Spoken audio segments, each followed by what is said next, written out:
네, 정부가 내년 1월 1일부터 국내 쌀 시장을 전면 개방하기로 결정했습니다. 최경환 부총리는 지도에 없는 길도 가겠다면서 과감한 경제 정책을 펼 것임을 내비쳤습니다. 박근혜 정부 2기 경제팀의 새로운 경제 활성화 정책, 그리고 우리 쌀 시장 개방 문제, 정철진 경제평론가와 함께 점검해 보도록 하겠습니다. 네, 어서 오십시오. 네, 안녕하십니까. 네. 자, 우선 쌀 시장 개방 문제 지금 이 순간에도 굉장히 뜨거운 이슈가 돼 있는데 말이죠. 네. 그동안에 네. 이제 10년씩 미루고 해서 20년 동안 이제 다쳤던 네. 쌀 문제인데, 쌀 시장 개방 문제인데 네.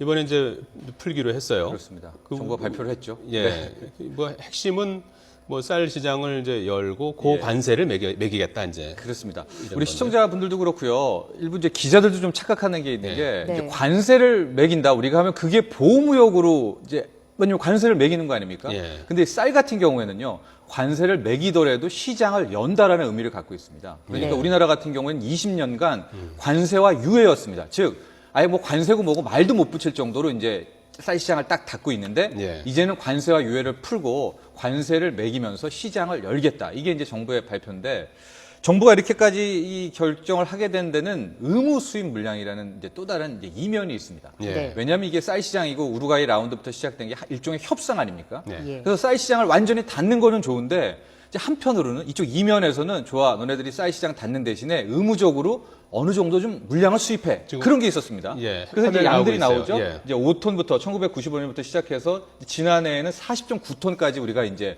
의무적으로 수입을 하게 되는 거예요. 예. 그러니까 쌀 시장을 지킴에도 불구하고 저 양들을 수입해야 되는데 이번에 이제 만기가 끝납니다. 하고 다시 5년 내지 10년을 연기하려고 하면은 아마도 저 40.9톤의 2배 되는 80톤을 이제 의무적으로 수입해야 된다. 아마 이게 정부가 이렇게 파악을 좀 한 모양인데 네. 이렇게 되면은 이게 우리 쌀 시장의 80톤이라는 게 한 20% 되거든요.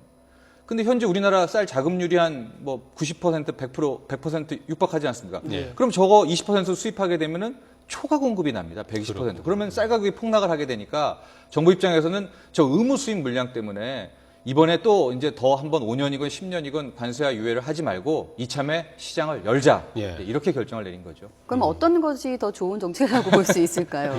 근데 가장 좋은 거는요. 예. 이 관세와 유예를 하고 예. 저 의무 수입 물량을 지금 40톤 아닙니까? 한 네. 10톤 정도. 50톤 정도로만 이렇게 하는 정도, 이렇게 최소화시키는 게 좋은데 예. 그게 좀 힘들어 보입니다. 왜냐하면 이제 최근에 필리핀이 관세와 유예를 하는 대신에 지켜냈거든요, 쌀 시장을. 네. 근데 거기 필리핀이 2배였었습니다. 그러니까 아마 필리핀 사례를 보면 역시 이제 관세와 유예를 하더라도 저 의무 수입 물량을 2배로 늘려야 되니까 이 정부는 어쩔 수 없다 뭐 이렇게 결정을 내린 2배라고 것 하는 네. 거는 이제 지금 의무 수입 40톤에 물량의 2배입니다. 2배를 80톤이 되는 거죠. 받는 대신에 관세를 위협받았습니까? 예, 필리핀은 그랬습니다. 2017년까지요. 네. 그래서 현재 이제 세계 유일무이 쌀 시장 지키는 나라는 필리핀 필리핀밖에 하나. 없군요. 예, 그렇습니다. 그렇군요. 네. 자, 이 가장 민감한 부분이 역시 이제 가격일 텐데요. 현재 네. 우리 쌀과 외국 쌀의 가격을 좀 비교를 해보도록 하겠습니다. 그렇습니다. 지난해 기준으로요. 네. 1kg당 국내산이 2,189원이었습니다. 네. 그리고 중국산이 1,065원, 미국산이 791원인데 배로 보면은 중국산보다는 우리가 거의 2배 비싸고요. 미국산보다는 2.8배, 3배 가까이 비쌉니다. 그러니까 이 쌀 시장 열게 되면은 그대로 우리 농업, 우리 쌀은 그대로 망하게 됩니다. 가격 경쟁력이 떨어지니까. 네. 그래서 지금 나오는 게 관세율이고 기본적으로 300%는 지켜야 된다는 게 많이 나오는데 300% 해봤자 이제 거의 비슷해지는 가격이 됩니다. 미국산, 국내산, 중국산이요. 가격을 그쪽에다 관세를 매겨도. 그래서 한 400%는 돼야 네. 우리 시장을 지킬 수 있지 않느냐. 이제 네. 이런 얘기들이 나오고 있는 거죠. 왜냐면은 초창기에는 미국산, 중국산이 쌀 시장 개방 후에 덤핑을 칠 수가 있거든요. 그러니까 이참에 아예 400%는 지켜야 된다. 그래서 지금 시장 열어도 좋다. 대신 관세율 400%는 지켜라. 이 400%가 마지노선으로 나오고 있는 거죠. 농민단체에서는 이게 식량 주권을 포기하는 거다.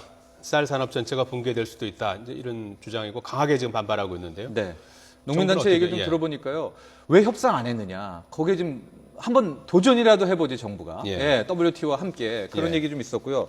왜 국민들에게 여론 수렴 안 했느냐. 예. 9월까지 기간이 있는데 뭐 이렇게 빨리 7월에 결정내린 게 있었느냐. 이런 게 있고 좀 더 이 정량적인 게 뭐냐면은 현재 지금 우루과이 라운드 이후에 도화 개발 어젠다라는 협상이 또 타결되는데 네. 이제 거기서는 이제 이 과연 한국이라는 국가가 개발도상국이냐 선진국이냐라는 이 지위적인 거의 판결도 여기서 곧 나옵니다. 근데 우리나라가 현재는 개발도상국에 있는데 만에 하나 선진국 지위를 얻게 된다면은 관세를 추가적으로 뭐 한 40% 이상 또 추가로 낮춰야 돼요. 네. 네. 그러니까 이번에 뭐 관세율 300%, 400% 정부가 따왔다 하더라도 도화개발 어젠다 이후에 우리나라가 선진국이 돼버리면은 거기서 또 40%, 50%를 또 깎이게 되는 거거든요. 네.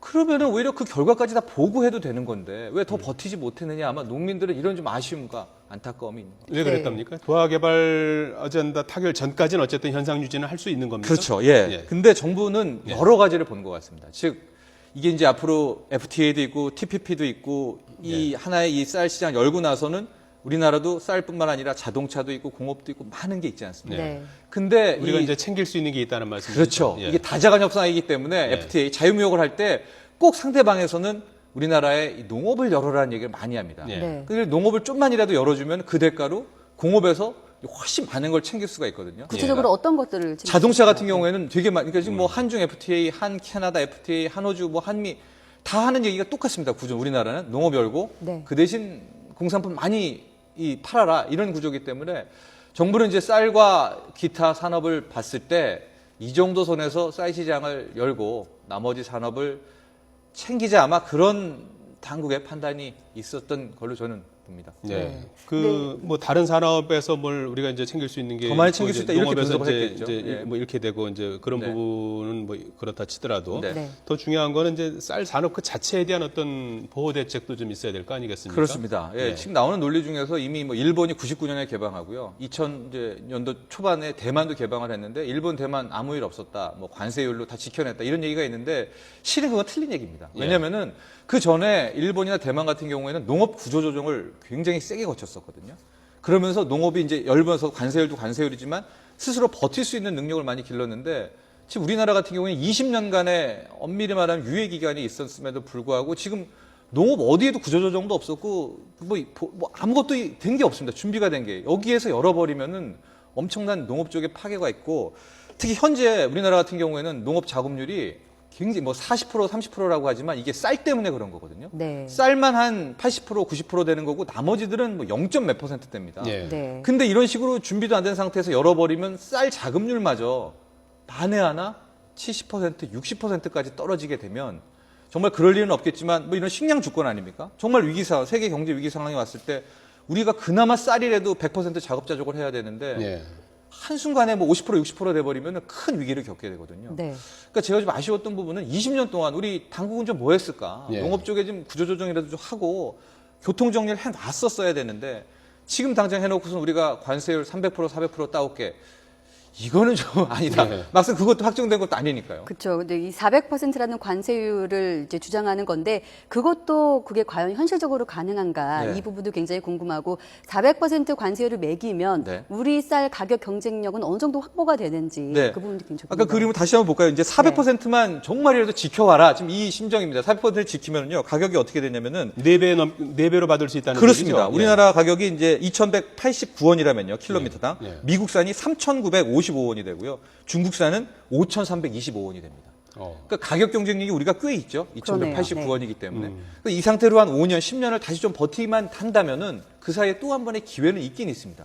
근데 과연 첫째 400%를 우리가 따올 수가 있는가? 정부의 협상률이 WTO한테 우리가 보고를 하고 그쪽에서 결정을 내리거든요.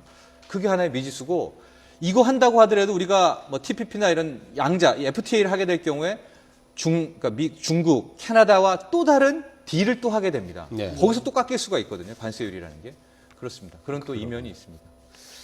화제를 좀 돌려서 박근혜 정부 2기 경제팀의 경제 활성화 정책을 살펴보죠. 네. 몇 가지 이제 부동산 대책이 있었고 또 주목을 끄는 것이 이 기업의 현금을 시장으로 끌어들이겠다. 네. 뭐 이런 내용이었는데 좀 네. 현실성들이 있는 겁니까? 반발도 있는 것 같고요. 기업 사내 유무금 얘기부터 먼저 좀 해볼까요? 예. 예, 현재 돈이 가장 많은 것 우리 사회에서 기업입니다. 대기업입니다. 네. 10대 대그룹만 봤을 때 사내 유보금이라고 해서 뭐 어려운 얘기를 이익잉여금 플러스 자본잉여금 합계된 건데 예. 이게 515조, 516조 원이나 있습니다. 아, 10대 엄청나네요. 거예요. 예.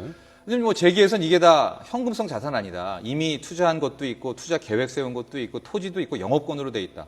현금성 자산으로만 보면은요. 삼성전자 예. 한 개 기업에 59조 원이 있습니다. 예. 60조 원의 캐시가 있는 거예요. 현대차가 23조 원이라는 게 있습니다. 그러니까 지금 최경환 이 부총리와 이 2기 경제팀은 기업에서 이 돈들을 좀 풀면 좋겠다. 왜냐하면은 재정은 완전히 지금 자체로도 지금 펑크가 나 있는 상태 아닙니까? 그런데 기업들이 쉽게 말을 듣지가 않으니까 네. 지금 최경환 부총리가 코멘트 상으로도 그렇게 된다면은 일정 기준을 정해놓고 사내 유보금의 그 기준 넘으면 거기에 세금을 때리겠다. 지금 이런 얘기까지도 나와 있는 상황이죠. 네. 그렇군요. 근데 이게 뭐 이중과세다 이런 논리를 내세우면서 재계가 반발을 하고 있는데 네, 그렇습니다. 어떤 게 맞는 겁니까? 지금? 이중과세 성격이 짙죠. 왜냐하면 기업들은 법인세라는 걸 내지 않습니까? 예. 그런데 사내 유보금이 쌓여 있다고 여기에 또 세금을 매긴다는 건 이중과세 성격이 있는데 실은 우리가 1995년부터 2001년까지 세금을 때려왔습니다. 이 세금 사내 유보금에서. 근데 예. 이제 그때 이부터는 무슨 일이 있었냐면은 재계 재무 건전성 때문에 오히려 고간에다 현금을 많이 쌓아놔라 이런 분위기로 바뀌었거든요. 그래서 그 제도가 폐지됐었는데 이제 다시 얘기가 나온 거고요. 이 세민연의 이인영 새정치민주연합의 이인영 의원 같은 경우에는 지금 한 15% 선의 사내 유보금에 대해서 과세하겠다는 거를 아마 입법 발의를 추진 중에 있는 걸로 알고 있어서 예.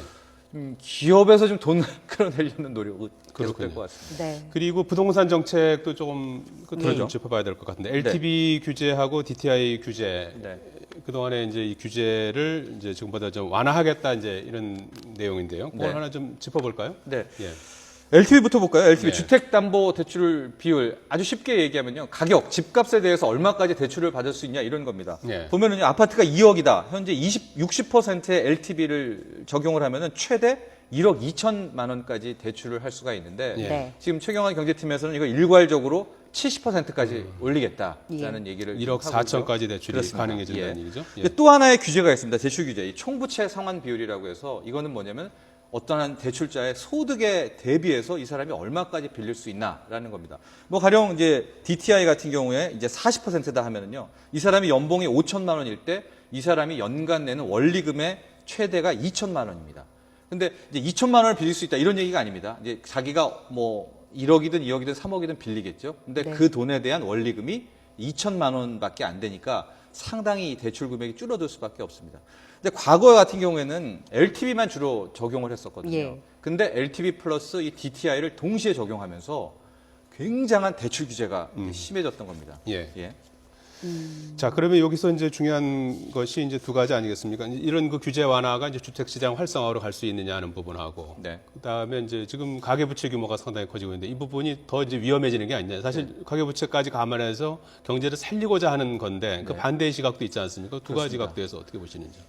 저도 저 개인적인 의견을 좀 물어봐 주신다면은 예. 저도 가계부채가 굉장히 걱정됩니다. 왜냐하면은 사람들이 규제를 대출 규제를 풀어줄 경우에 오히려 집 없는 사람이 집 살 때 이 규제를 이용하려는 게 아니라 기존에 집 있는 사람이 지금 많이 어렵지 않습니까? 예. 대출 규제가 풀리니까 여기서 돈을 더 빌리는 거예요. 이제 이게 최악입니다. 예. 이렇게 되면은 부동산도 거래도 안 터지고 그대로 가계부채만 엄청 늘어나는. 그러니까 지금 야당도 그렇고 많은 뭐 상당수의 부동산 전문가도 이게 될까 그랬는데 저도 이제 이쪽을 많이 걱정을 하는데 또 한편으로는 만약에 지금 부동산 살린다, 거래량 여기서 살린다는 표현은 집값 올린다는 게 절대 아닙니다. 네. 네. 거래 트인다는 건데 예. 거래 트이려면 그나마 할 수 있는 게 규제 푸는 거고 그렇죠. 규제 중에 마지막 규제가 실은 이 대출 규제입니다. 예. 네. 그러니까 풀 수밖에 없는 거예요. 예. 그러니까 최악은 이 규제를 다 풀었는데 거래량도 늘지 않고 가계부채만 오히려 느는 그럴 이런 수 있죠. 신호가 나왔을 경우에는 정말 딜레마에 빠지는 거거든요. 예. 그래서 실은 역설적이긴 하지만 일부러 우리가 대출 규제 풀지 말자. 왜냐하면 이게 마지막 카드니까 이것마저 소진할 경우에는 진짜 끝 아니냐. 이런 우려가 있습니다. 그럼에도 불구하고 지금 최경환 부총리는 아마 주사위를 던지는 것 같습니다. 그래 마지막 모험을 하는 것 같아요. 예. 거기에 대해서 뭐 좀 일부 냉소적인 시각도 있고 그런데 어떻게 전망하세요? 끝으로 짧게 주택 시장이 좀 저는 이제 활성화될까요? 내수 확대가 바람을요. 될까요? 예, 바람을 갖죠. 바람. 왜냐하면 거래가 터져야 됩니다. 부동산 예. 거래가요. 이게 올라가는 게 아니라 힘든 분 하우스 푸어 있고요. 예. 이미 돈 있는 사람 집안 사고 버티고 있는데 교체가 빨리 돼야 됩니다. 네. 예. 그래서라도 이게 내수가 되려면 여기서부터 시작이 돼야 예. 되겠죠. 네, 완화가 경제- 되는다는 말씀이시군요. 예. 경제 이슈를 조금 좀 알기 쉽게 좀 풀어봤습니다. 정철진 시사경제평론가였습니다. 고맙습니다. 감사합니다.